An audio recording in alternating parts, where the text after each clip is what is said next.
the global tobacco market generated approximately $965 billion in 2024.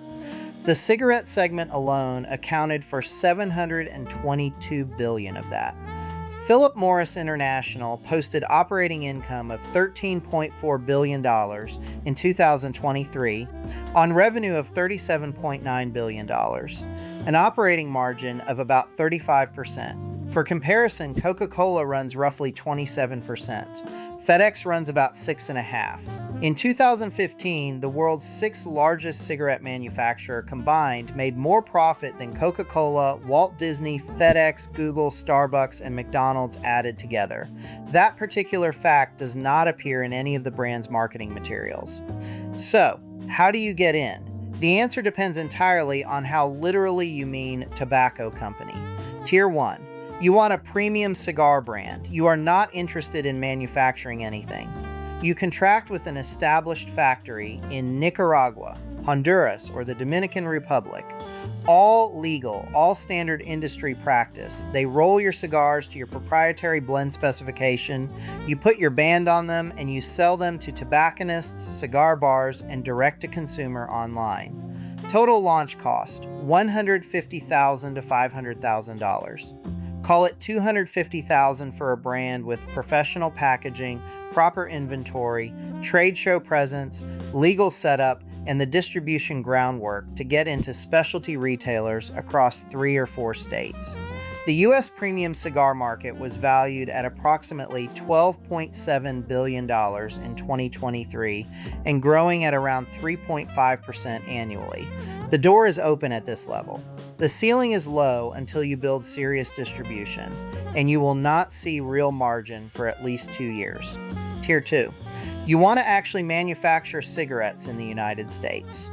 The number changes dramatically. Before you roll a single cigarette, you need a compliant manufacturing facility and, most critically, a pre-market tobacco application for every product you intend to sell. The FDA estimated preparation costs for electronic nicotine delivery products at between $28,000 and $2.6 million per product SKU, and the scientific burden for combustible cigarettes is heavier still. Total startup for a genuine U.S. cigarette manufacturer built from scratch, $3 to $10 million minimum before you sell a single pack. Then there are the obligations layered on top of that, which we will cover in the regulatory section. Short version, you almost certainly will not succeed at this tier through the front door. We will explain the actual door. Tier 3. You want to acquire an existing brand, one with FDA authorizations already in place, working distributor relationships, and an ownership group that is ready to exit. Mid-tier tobacco acquisitions in the U.S. run $50 to $500 million, depending on volume, regulatory standing, and seller motivation. This is the realistic entry point for a serious private equity play. Tier 4. You are a global player and you want meaningful U.S. market share. In August 2024, JT Group, the tobacco subsidiary of Japan Tobacco International, completed the acquisition of Vector Group, the 4th largest cigarette company in the United States, for $2.4 billion, or $15 per share. Vector Group was delisted from the New York Stock Exchange on October 7, 2024. In November 2022, Philip Morris International acquired Swedish Match, maker of ZYN nicotine pouches and the dominant product in the fastest growing category in the U.S. tobacco market, for $16 billion. $16 billion for a company whose signature product is a small white pouch that sits between your cheek and gum. The gap between Tier 1 and Tier 4 is $13.99 something billion. That is a meaningful gap. Now, the regulatory process, because this is where most people who want to enter this industry actually end their journey. In the United States, the primary regulator is the FDA Center for Tobacco Products, established under the Family Smoking Prevention and Tobacco Control Act of 2009. The law created a category called new tobacco products, defined as anything not commercially marketed in the U.S. before February 15, 2007. Any such product requires a pre-market tobacco application before it can be legally sold. The PMTA is not a permit application. It is a scientific dossier. You must demonstrate that authorizing your product to be sold in the United States would be appropriate for the protection of the public health. Not that the product is safe, that the net public health impact of its market presence is positive. That is a deliberately high bar, and it is not a bar you clear with paperwork. You clear it with population-level health impact modeling, abuse potential assessments, and for combustible products, clinical exposure data. Timeline. Plan 1 to 2 years to assemble the science in the application. Then the FDA takes 6 months to over a year for substantive review. If they deny you, they issue a marketing denial order. You do not walk away with a partial credit. Products that predate the February 15, 2007 cutoff operate under a faster pathway called substantial equivalence. You show your product is no more harmful than an already authorized product. This is why the existing authorized brands carry regulatory value that is completely separate from their brand equity. Marlboro is not just a consumer brand, it is a regulatory asset. Then there is the Master Settlement Agreement, which is the 1998 settlement between 46 state attorneys general and the 4 largest tobacco companies, Philip Morris, R.J. Reynolds, Brown & Williamson, and Lorillard, totaling $246 billion in structured payments plus ongoing per-cigarette assessments that continue indefinitely. Any new cigarette manufacturer that is not a party to the MSA must deposit money into a state escrow account for every cigarette sold in nearly every state under NPM escrow laws specifically designed to prevent new entrants from undercutting MSA participants on price. The escrow sits there for 25 years. It earns almost nothing. It is a permanent cash lockup tied to every unit you ship. Add federal excise taxes of approximately $1 per pack of 20 cigarettes. State excise taxes ranging from 17 cents per pack in Missouri to $4.35 in New York. FDA user fees assessed quarterly against domestic manufacturers and importers based on market share. Individual retail dealer licensing requirements in every state you distribute into. The total tax and fee burden in New York State on a pack of cigarettes can exceed $6 before the manufacturer earns its first cent of margin. Practical result: new entrants to U.S. cigarette manufacturing have been functionally zero since the regulatory framework took full effect. If you want to manufacture and sell cigarettes in the United States, you acquire something that already exists. There is no other viable path. Here is the path that actually works. You find a mid-sized brand or regional operator that has substantial equivalence orders in place, MSA participating manufacturer status, a working distribution network, and an ownership group that has stopped investing in the business and is ready to sell. You buy the regulatory position, not the growth story, not the brand promise. The FDA authorizations, the MSA status, and the operational infrastructure are what you are paying for. You put professional management in, clean up the distributor relationships, refresh the packaging, and you extract the cash flow the previous owners left on the table through neglect. This is precisely the logic behind Japan Tobacco's acquisition of Vector Group in 2024. JT paid $2.4 billion, not because Eagle 20s and Liggett Select are beloved consumer brands.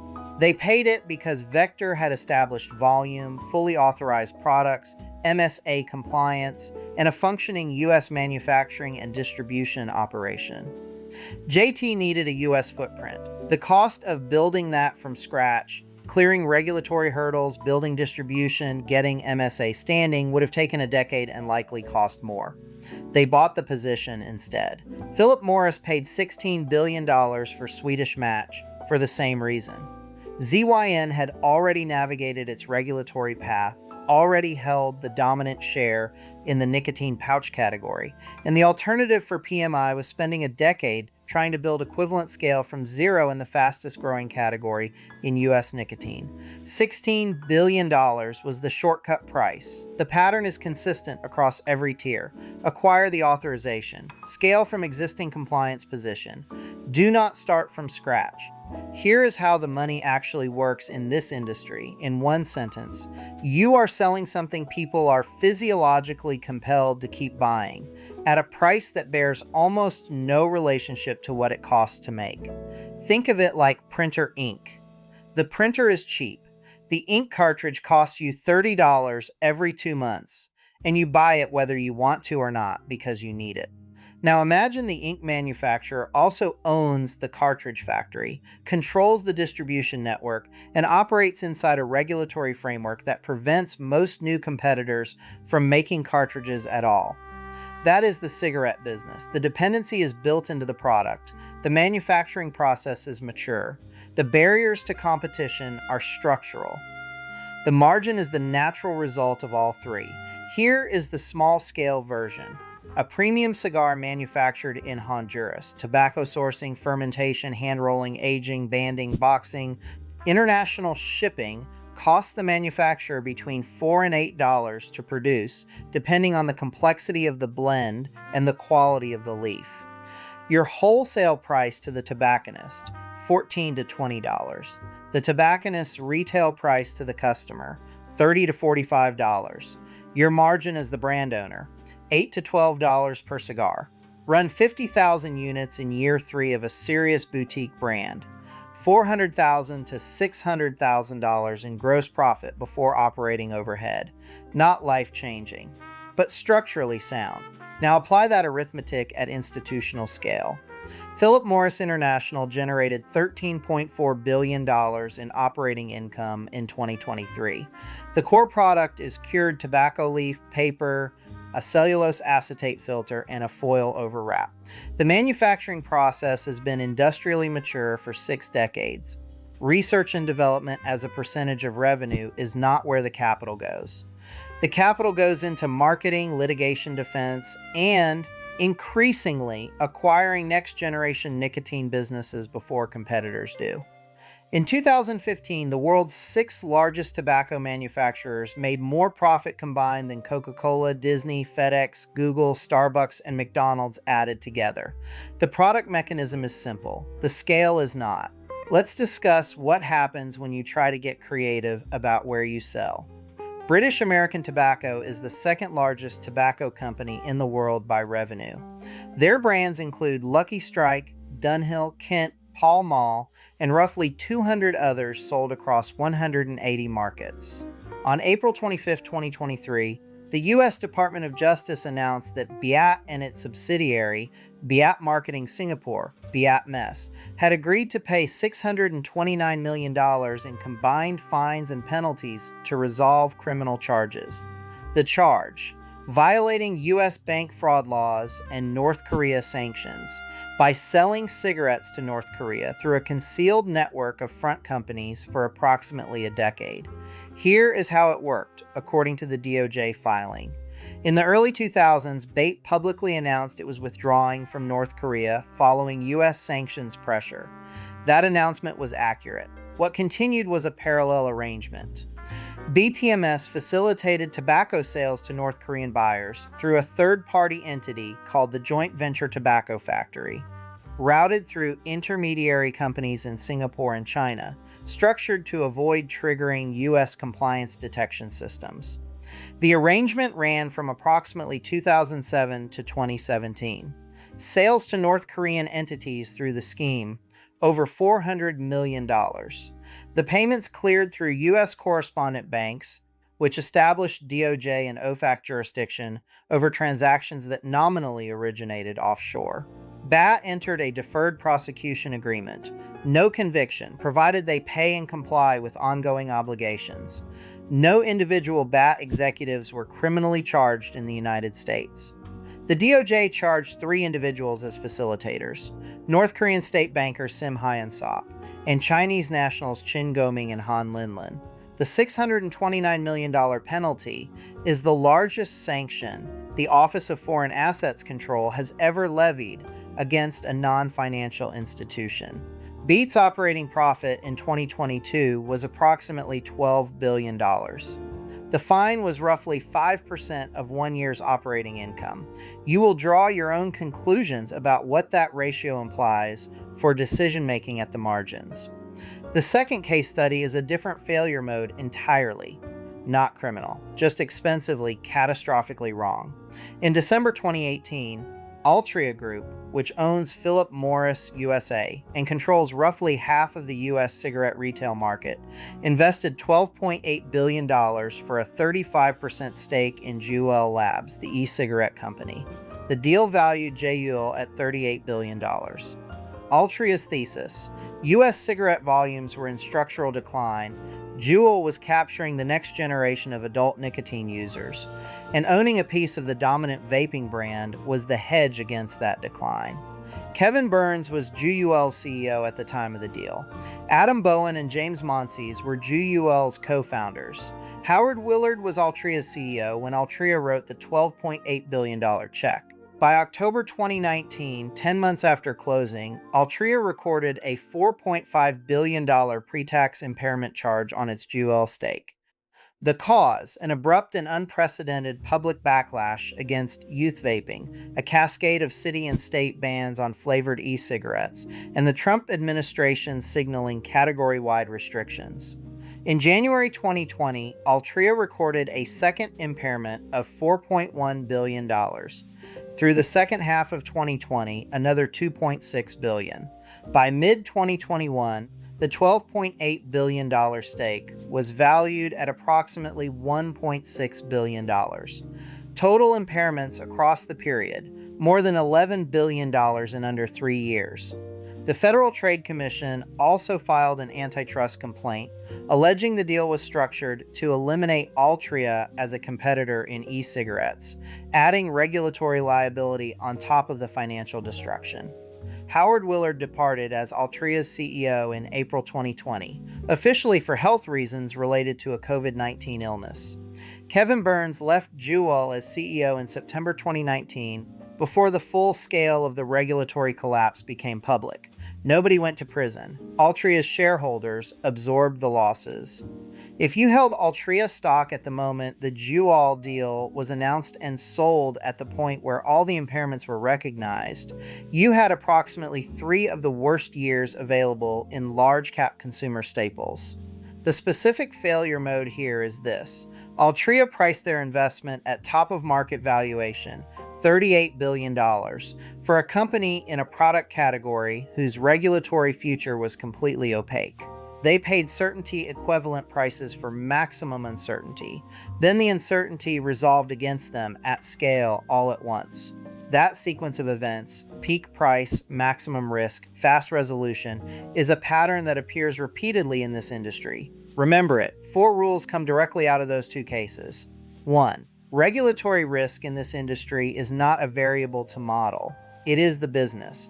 If you are not running formal scenarios in which specific products get banned, restricted, or pulled from specific markets, you are not running a tobacco company. You are operating a countdown timer without knowing the end time. 2. Do not pay peak valuation for regulatory uncertainty. Altria did not lose $11 billion because vaping turned out to be a bad long-term category. They lost it because they priced maximum uncertainty as certainty at the exact moment the uncertainty was highest. In environments with no regulatory visibility, buy distressed assets. Sell when the environment clarifies. 3. Any payment routed through a U.S. correspondent bank is subject to U.S. jurisdiction, regardless of which country nominally originated the transaction, regardless of how many entities stand between the payer and the receiver. This is not a gray area. It is the mechanism that gave the DOJ jurisdiction over a tobacco transaction between a UK company and a North Korean buyer routed through Singapore. The United States dollar, as the world's reserve currency, is also the world's longest jurisdictional reach. 4. The compliance position, the FDA authorizations, the MSA standing, the state licenses, the manufacturing certificates, is worth more than the brand equity in most acquisition scenarios. The brand you can rebuild with marketing spend. The authorizations you cannot manufacture. Here is the structural problem that every serious operator in this industry acknowledges and that no board has permanently solved.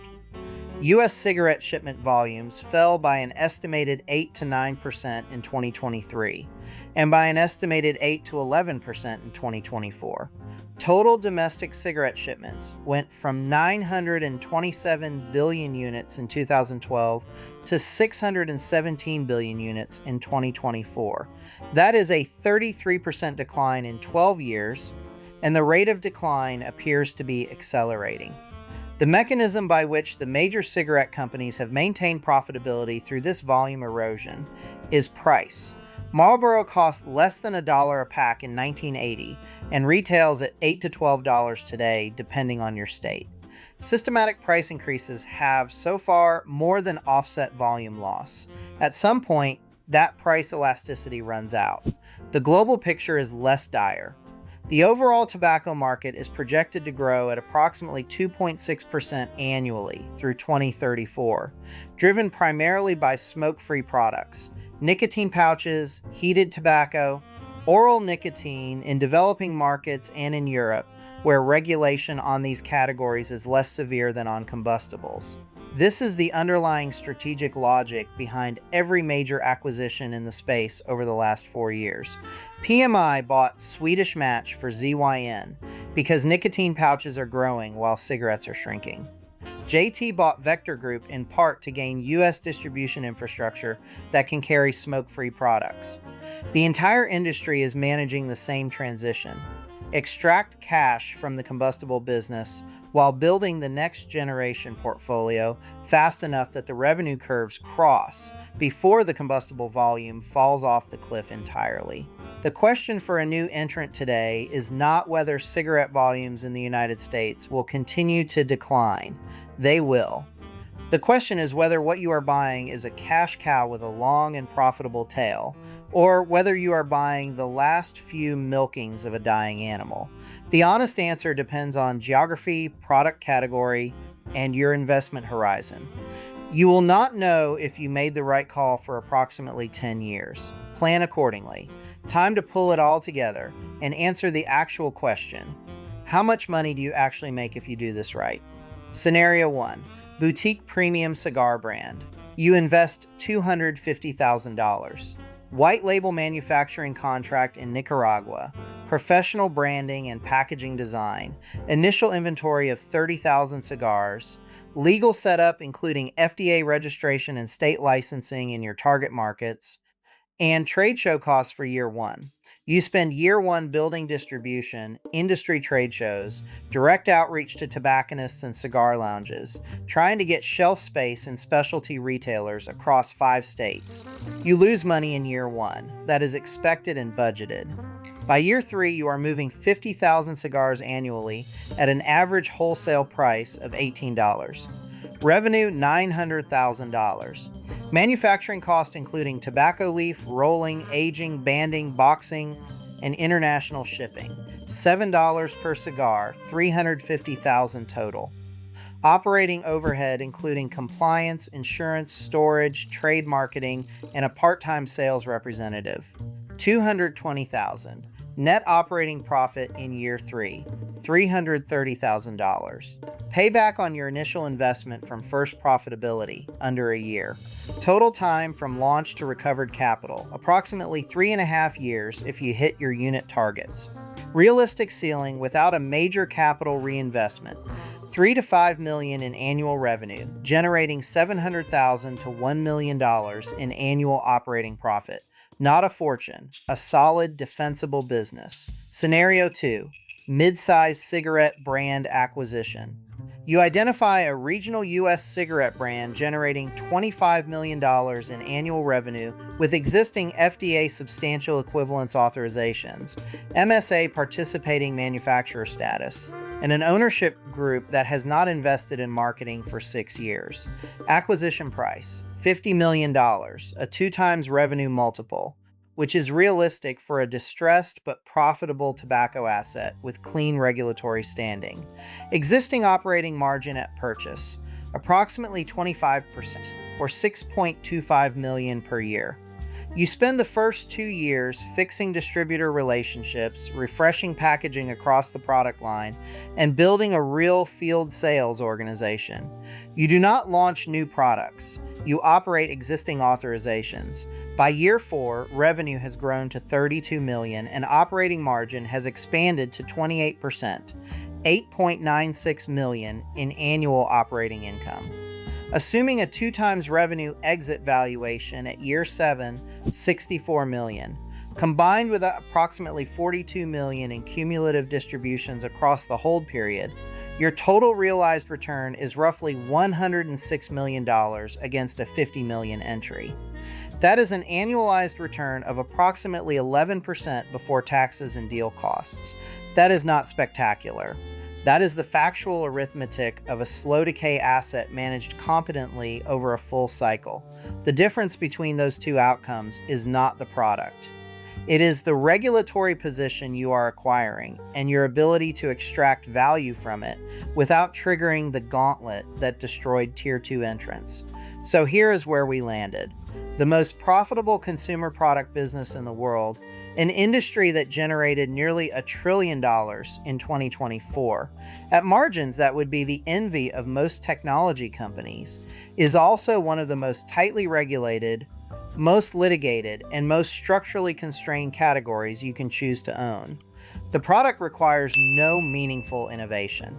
The customers, by the design of the product, are difficult to lose voluntarily. The federal government mandates that the packaging announce the product's lethality in plain language, and that announcement has not materially slowed the $1 trillion. British American Tobacco ran a concealed tobacco sales operation into North Korea for approximately a decade, got caught, paid $629 million, entered a deferred prosecution agreement, and not a single executive in the corporate hierarchy was criminally charged in the United States. Altria paid $12.8 billion for a stake that was worth $1.6 billion 3 years later. The executives responsible departed under various circumstances, and Altria's shareholders absorbed the loss. Both companies are still operating. Both companies still pay dividends. Both companies' annual reports still use the word sustainability. What that says about consequences in this industry, and whether the math of sanctions enforcement creates the right incentive structure, we are not going to answer for you. That question is yours. If you want to understand what it actually costs and takes to own the most extreme, dangerous, and inaccessible assets in the world, subscribe. New episode every week.